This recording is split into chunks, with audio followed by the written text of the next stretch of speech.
세옹지마라고 지금 당장 유리했던 것이 나중에 불리해지고 지금 불리했던 것이 유리해지기도 하거든요. 인생은 모르는 거예요. 우리는 굉장히 똑똑하다 생각하지만 실은 굉장히 짧은 눈을 갖고 있어요. 안목이 짧다는 거예요. 그래서 1년 뒤, 10년 뒤 몰라요. 하물며 20년, 30년 뒤를 어떻게 알겠어요. 저 때요. 정말로 법관이 되면은 모든 게 해결될 줄 알았어요. 누구나 선망하는 직업이었고 뭐 지금도 그렇지만 보람 있는 일이고 그렇지만 살아보니까 여전히 삶은 어렵고요. 손해보는 것도 많이 있고요. 그런 게 많은 거예요. 그랬을 때 너무 지금 기준에서 보지 말고 길게 볼 필요가 있어요.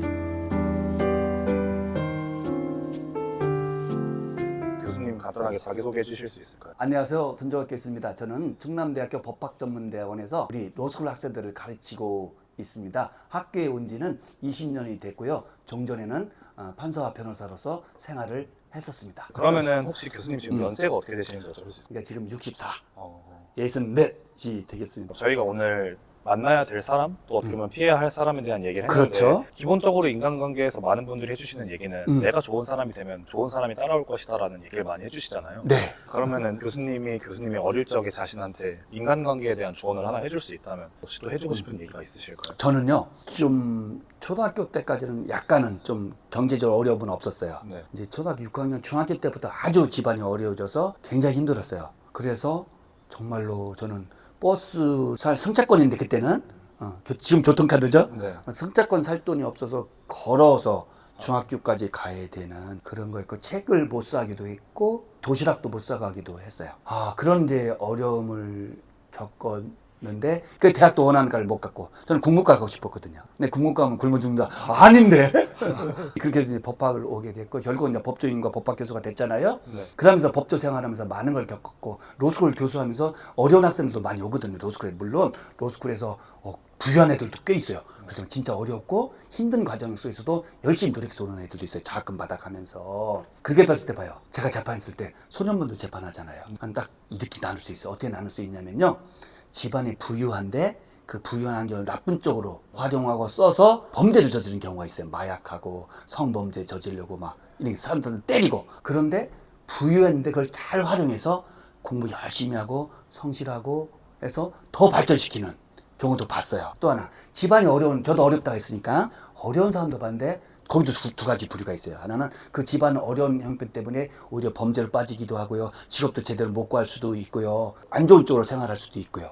근데 오히려 집안 어려운 것을 활용해서 그걸 딛고서 의지를 갖고서 더 열심히 해서 더 멋지게 오히려 부자가 잘 된 것보다 집안 형편이 좋았던 사람이 잘 되는 것보다 더 잘된 경우도 많이 봤어요. 저 노스쿨에서 소녀가장이 지금 어마어마한 대한민국 가장 큰 공기업의 사내변호사 하고 있어요. 네. 예를 들어서 얼마든지 있거든요. 그건 결국 뭐냐? 환경은 주어지잖아요. 주어지는 거예요. 대부분. 네. 내가 그 안에서 열심히 개척하는 거지만 한계가 있을 수 있잖아요. 집안 형편, 내 머리 좋은 거 어떻게 내가 진짜 건강한 거 내가 어떻게 갖고서 태어날 수는 없잖아요. 만들고 태어날 수는 없잖아요. 그랬을 때 우리는 그 주어진 환경 속에서 열심히 살아가는 것, 그것이 인간의 삶의 숙명이자 운명이다라고 보는 거예요. 그래서 어떤 길을 택하겠습니까? 환경 탓을 하겠습니까? 여기서 내가 환경을 극복하려고 노력을 하겠습니까? 아까 얘기했잖아요. 좋은 환경 태어나도 나쁜 사람 더 만들어질 수 있고 오히려 그 친구는 좋은 환경이 아니고 그냥 보통 환경에 있으면 그냥 그런 범죄까지는 안 갈 수도 있었겠죠. 마찬가지가 된다는 거예요. 그랬을 때 여러분들 가장 중요한 것은요.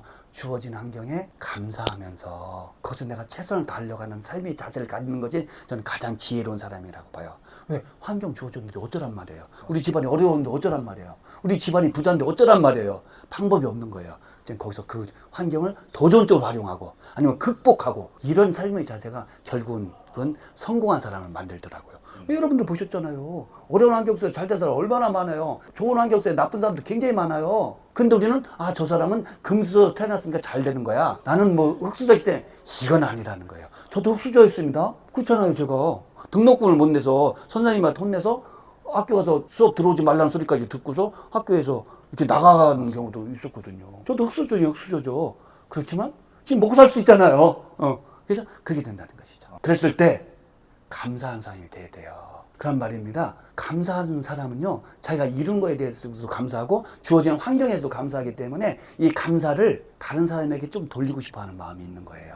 주변 사람들에게. 그런데 내가 노력해서 같이 부자해서 노력해서 됐든 아니면 자기가 무슨 어려운 환경을 극복해서 됐을 때 가장 피해야 될 것이 내 쟁취물이다 라고 생각하면 안 된다는 거예요. 이것도 주어진 거예요. 내가 어려운 환경 속에서 공부 열심히 해서 훌륭한 대형 로펌에 가서 월급도 막 1,000만 원 이상 받아. 지금도 많이 있잖아요. 이것을 내가 노력의 대가다. 전리품이다. 스포일즈라고 하는 건데, 그죠? 그렇게 전리품을 생각할 때와 이제 내가 받아진 것이구나. 열심히 노력하시는 성격도 내가 성실성도 받은 것이고 머리도 어느 정도 받은 것이고 집안 형편도 어느 정도 받았구나. 그러면 그것이 부모님이 주셨든 또는 교수가 줬든 다양하게 생각할 수 있겠지. 인간의 가치관마다. 그렇지만 나는 쟁취했다는 것보다는 받았다고 생각했을 때 나눠줄 수 있게 되는 거예요. 쟁취할 때는 어떤 생각이 들죠? 난 누릴 권리가 있다 생각하죠. 누리는 거야. 거기서 갑질 나오는 거예요. 그런데 받았다고 생각하면은 약간 미안하잖아. 내가 받았으니까 다른 나보다 더 성실하고 나보다 능력도 있는데 못 받은 사람도 있을 수 있잖아. 이 세상은. 그래서 우리가 불공정하다고 하잖아요. 불공평하다고.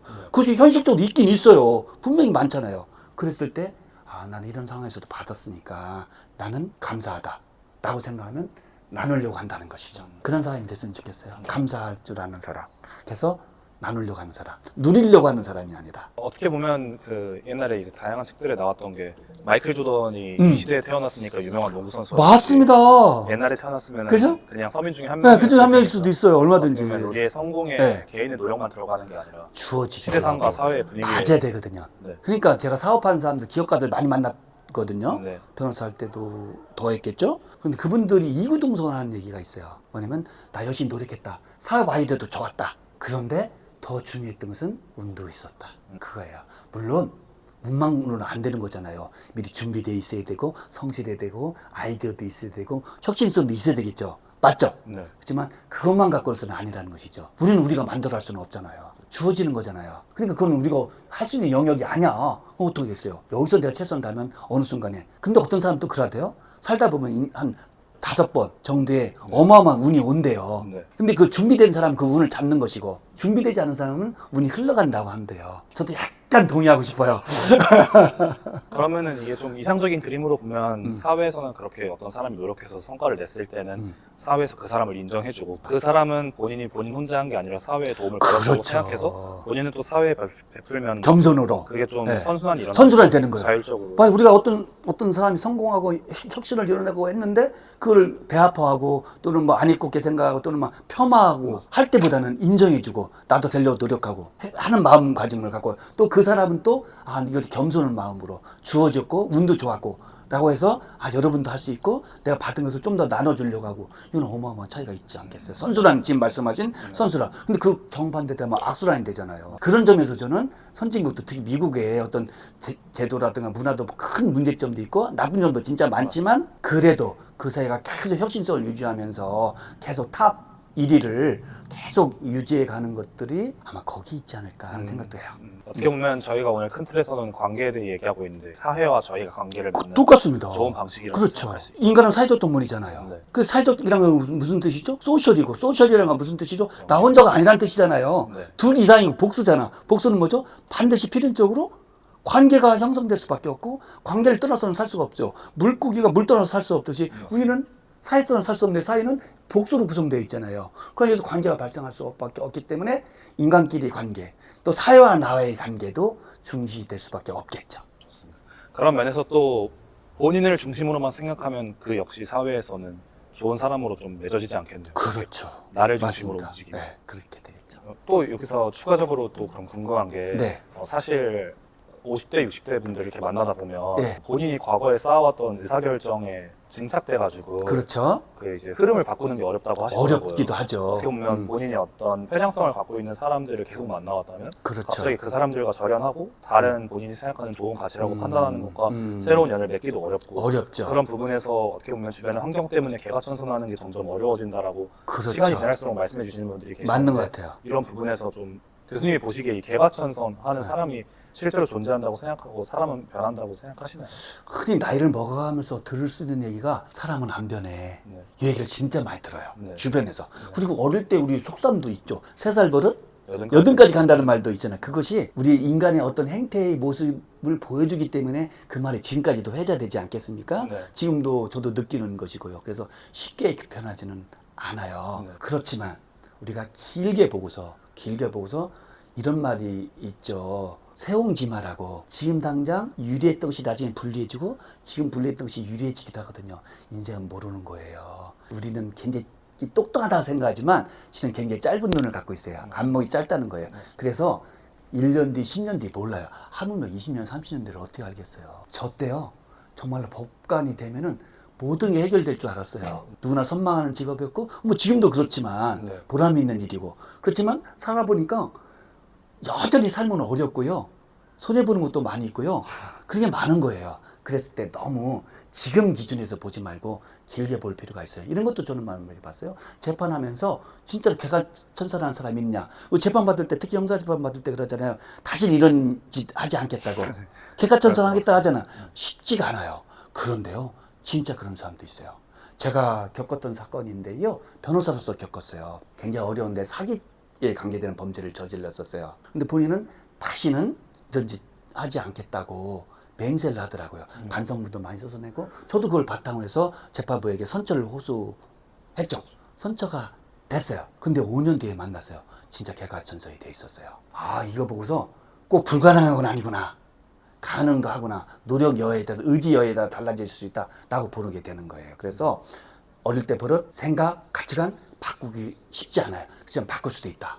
그랬을 때 우리는 계속 오픈 마인드를 가져야 된다는 거예요. 내 생각에 너무 집착하지 말고 내 가치 판단에 너무 매몰되지 말고 다른 사람의 의견도 듣고 아 내가 틀릴 수도 있구나 이렇게 되는 거예요. 우리가 뭐 유튜브 보면 댓글도 많이 달잖아요. 다 똑똑하고 능력 있으니 댓글을 달겠죠. 그렇지만 그 댓글을 다실 때도 이 댓글이 5년 뒤에 10년 뒤에는 나한테 오히려 후회되는 댓글이 될 수도 있는 거예요. 맞죠? 그랬을 때 그걸 염두에 두면서 의사결정하고 행동하면은 좀 더 실수를 줄일 수 있지 않을까 하는 생각도 드네요. 오픈 마인드셋이 결국 그렇습니다. 예. 픽스드 마인드셋이 아니에요. 오픈 마인드셋을 했을 때 지금 기준값 설정을 너무 명확하게 확정적으로 두지 말라는 거예요. 세상은 변하고요. 나도 변해요. 내가 옳았던 것이 나중에 틀릴 수도 있고요. 틀렸던 것이 옳을 수도 있어요.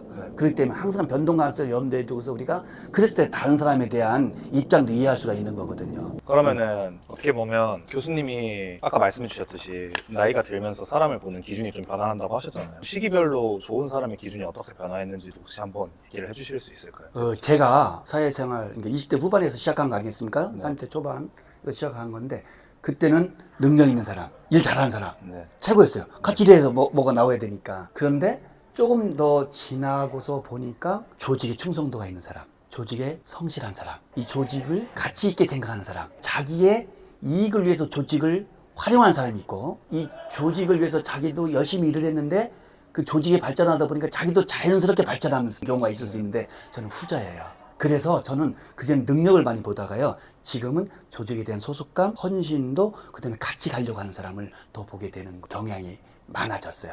그래서 저는 이렇게 생각해요. 인재를 뽑을 때 인재가 맡은 일에 따라서 인재상이 달라지겠죠. 어떤 인재상 같은 어떤 직업, 어떤 직책 같은 것은 탁월한 머리가 더 중요한 수도 있고 어떤 때는 뭐 성실성이 중요할 수도 있고 어떤 때는 관계성이 더 중요한 직책도 있을 수 있겠죠. 직책마다 다르기는 할 거예요.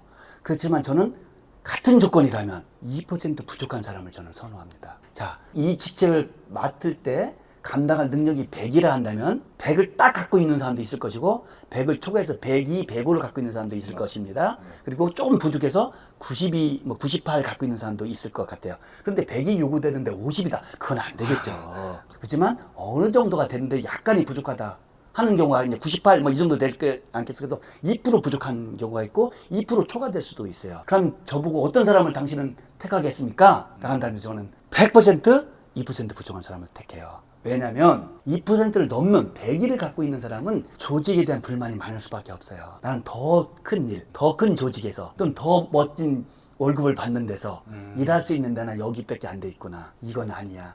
계속 떠날 생각만 해요. 있는 동안에. 그리고 조직에 대한 것은 조직 구조원들을 무시해요. 나는 너희들보다 나서 나는 100일을 갖고 있거든. 너희들은 100 내지는 98을 갖고 있잖아. 나하고 너하고는 클래스가 달라. 이렇게 하면서 협력 굉장히 어려워요. 그리고 항상 자기가 이직할 직장에 대한 관심을 가지면서 그 준비만 해요. 일에 대한 헌신도로 떨어질 수밖에 없겠죠. 아무리 능력이 있어도. 그리고 모든 것이 불만해요. 대부분. 2% 부족한 사람은 스스로 아는 경우가 많이 있어요. 2% 부족하면서도 모를 수도 있지만 대부분 느껴요. 내가 좀 부족한데 이 조직에서, 이 직장에서 나를 인정해줬구나. 그럼 무엇이 어떤 감정이 들까요? 감사. 검소가 들어가는 거예요. 감사는 무엇이죠? 더 헌신하고 싶고 좀 더 이 조직이 잘 되기를 바래죠. 내 능력껏. 그럼 능력을 좀 보충해야 될 거 아니에요, 스스로. 더뭐 8시간 일할 거면 8시간 반 한다든가. 이렇게 되는 거잖아요. 조직에 대한 헌신도, 충성도, 성실도가 높아질 수밖에 없고 그다음에 약간 겸손해요. 그러니까 나보다 앞선 사람을 인정해줘요. 그리고 그 사람의 아이디어를 내가 인정해주고 따라가요. 딴지 안 걸고. 이것이죠. 어떤 사람 택하겠어요? 2% 부족한. 2% 부족해요. 그러니까 여러분들 혹시 본인이 2% 부족하다고 생각하십니까? 그것이 장점이 될 수가 있어요. 혹시 2% 초과된다고 생각하십니까? 단점이 될 수 있어요. 그때는 더 겸손하게. 내가 적어도 내가 속한 조직에서 충성을 하면서 그것을 그 결과 성실과 충성의 결과 내가 다른 조직에서 인정해서 내가 스카웃하는 건 너무 좋은 것. 그렇지만 여기에 성실하지 않고 충실하지 않은 상태에서 옆 동네만 쳐다보는 거 그건 아닌 거예요. 저는 그렇게 봅니다. 그러면은 이제 정말 최종적인 정말 마지막 질문인데 네.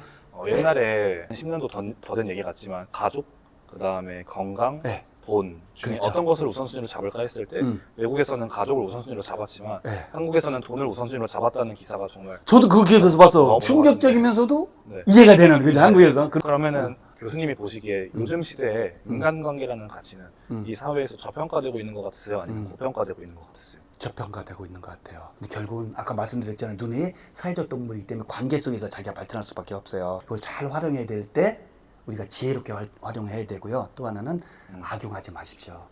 순간적으로 이익될 수 있어요. 길게 못 갑니다. 악인의 길은 망하리로라는 말이 있어요. 그렇기 때문에 조금 손해보더라도 좀 아깝더라도 주었으면 좋겠어요. 네. 좋습니다. 너무 오늘 좋은 얘기 또 나눠주셔서 감사하고 또 사실 뭐 카메라에 담길지 모르겠지만 거의 지금 30도를 훌쩍 넘는 맞아요. 땀이 줄줄 풍경 흐르죠. 속에서 촬영을 하고 있는데 교수님이 뭐 저번에도 얘기는 해주셨지만 마지막으로 교수님 하고 싶은 얘기 있으시면 간단하게 해주시면 될 것 같습니다. 인생 길게 보자. 짧게 보지 말자. 이 말 꼭 해주고 싶습니다. 고맙습니다. 네. 그리고 또 교수님 유튜브 채널 자, 제 유튜브 있어요. 실은 지난번 제가 출연한 이후에 감사하게도 구독자가 제 수준에서 많이 늘었는데요. 저는 더손 채널이라고 예술, 문화 뭐 이런 것 좀 중심으로 하고 있어요. 그러니까 관심 있는 분들, 특히 노숙을 생이라든가 또는 노숙을 준비한다든가 이런 분들이 보시면 굉장히 좋을 것 같습니다. 그거 사랑해 주시고 구독해 주시면 저는 감사하겠습니다. 교수님께 궁금한 게 있으면 댓글 달아주시면 좋습니다. 참고하시면 제가 아는 범위 내에서 얼마든지 드리겠습니다. 그러면 영상 오늘도 너무 감사하게 이 정도로 마무리 짓도록 하겠습니다. 이야기 꼭 사랑해 주십시오. 고맙습니다. 네, 교수님 감사합니다. 감사합니다. 예, 애쓰셨어요. 더운데.